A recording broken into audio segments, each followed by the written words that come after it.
Hello out there in Guitar World. It's Jeff from Jeffrey-Thomas.com, and I'm going to preview up page 1 from my guitar tab for the Backstreet Boys I Want It That Way.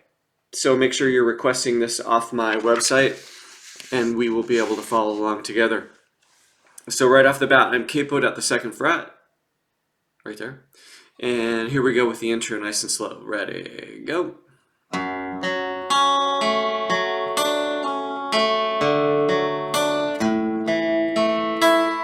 Okay, take the repeat.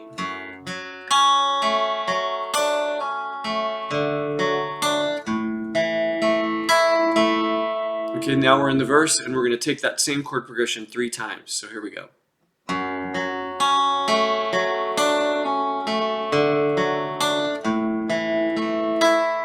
Second time.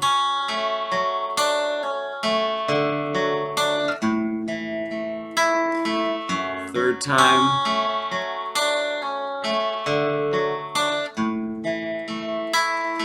Second line.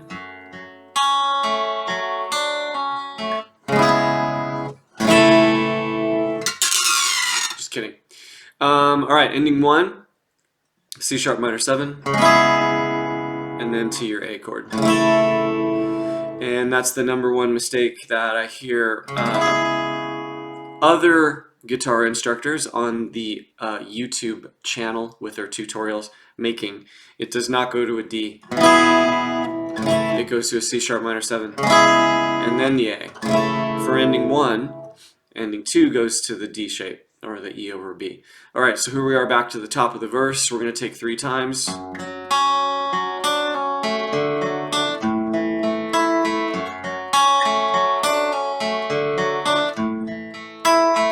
Third time. And then second line.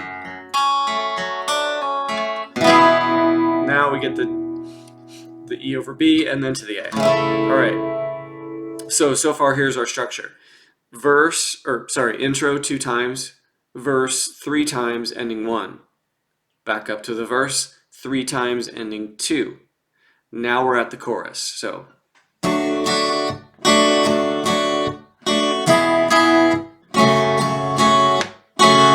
that was ending 1, second ending.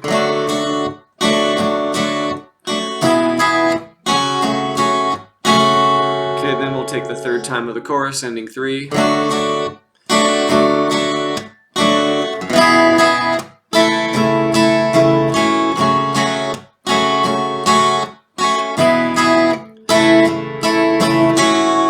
Okay, so that gets us through the first chorus, endings 1, 2, 3. Rhythm on this is going to be 1 and then a rest. You can bring your palm down for the rest, or put like a dead note there on that rest. Either way, it's going to be 1 and 2 and 3 and 4 and 1 and 2 and 3 and 4. So when you bring the dead note down or the rest down, make sure your pick is on the high end because you got to follow with an upstroke right there. So,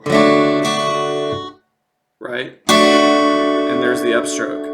If you don't do that, you're going to have to scramble for that upstroke or do a downstroke, which is jacked rhythmically. So,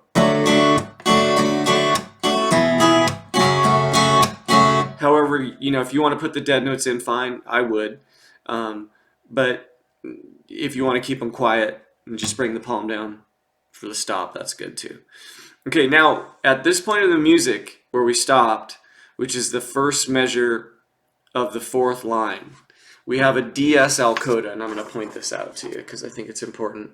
So there's the DSL coda. DSL coda is Italian for dal segno al coda, which means go to the sign, which is this S-looking thing here. Okay? So that's the sign. And that's going to basically say go back up to the verse. It's kind of like a dollar sign with a slash through it. Yeah. Anyway, you're going to go back up to the verse, and you're going to play the verse 3 times. Okay? And then you are, where the frick am I? Okay, yeah, 3 times. All right. Then you're going to go to the coda, which is this dude. that crosshair looking thing. So you're going to play the verse 3 times, then you're going to finish out this first measure here, and then you're going to go from this coda to this one. So the translation for DSL coda means go to the sign, play from the sign. When you hit the coda, you're going to go to the next coda. Go to the sign, connect the codas. That's how I think of it. So either way, we're back up to the top of the verse, and we've got 3 times to play through that.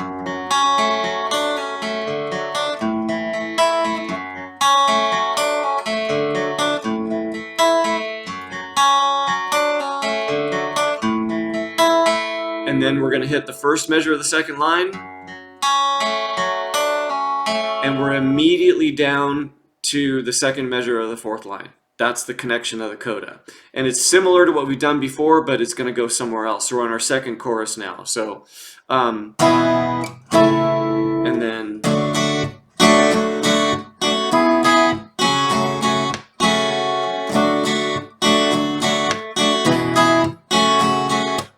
right? That was endings 1 and 2. Now our third time through the chorus.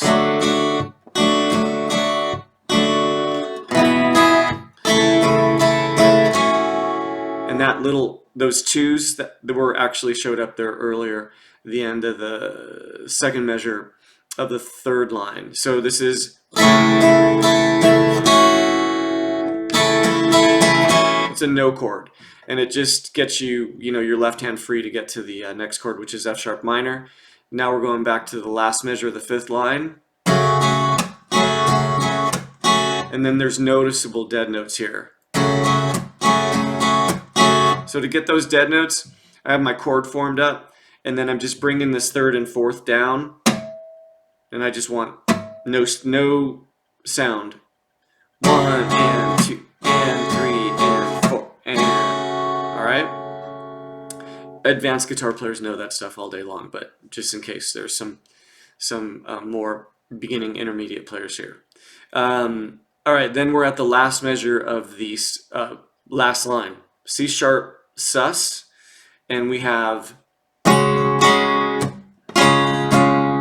sorry,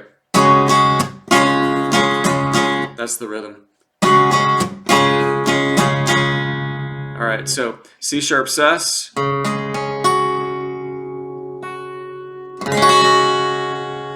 okay, and then C sharp, which is just moving your pinky back. So things might get a little cramped there in the left hand, right? Sometime, I guess you could do it this way. Just put the pinky down. I'm more comfortable with fingers 1, 2, 3, 4, and then just dropping my pinky back.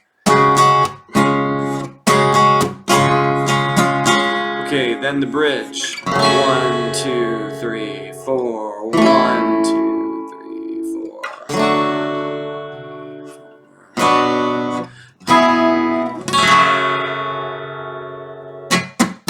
Okay, and that gets us through page 1. There is a key change on this, and a lot of my students actually are able to make the chord switch. They move the capo. You have one measure to move the capo from 2 to the 4th fret. So it's like, don't wanna hear, and you move the capo up, and then it's like, and then you're in the key change. So it's pretty hip to be able to do that. Chicks dig it. And it's manageable, but you got to be on your toes if you're going to move the capo, and you've got literally one measure to move that capo. Then once it moves the capo up, it just kind of runs the tune out in the new key, which is up a whole step.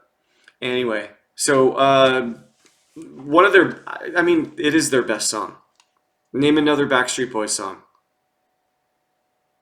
Crickets. Exactly. So anyway, yeah, one worth having and playing because it's probably going to get called. A lot of people dig it, and it would be fun to play on a gig for sure. So hopefully that walks you through everything you need to know about it. And then once again, request the tab through the website. I don't store anyone's email. You will not get a newsletter from me. I will not sell you anything. So once I have your email and send you the tab, I delete it. So if anyone was worried about that, don't worry. Anyway, hopefully that was a good walkthrough and explained some things about the repeats, some things about the technique to play the tune. And as usual, I will catch up with you on the next video. Alrighty.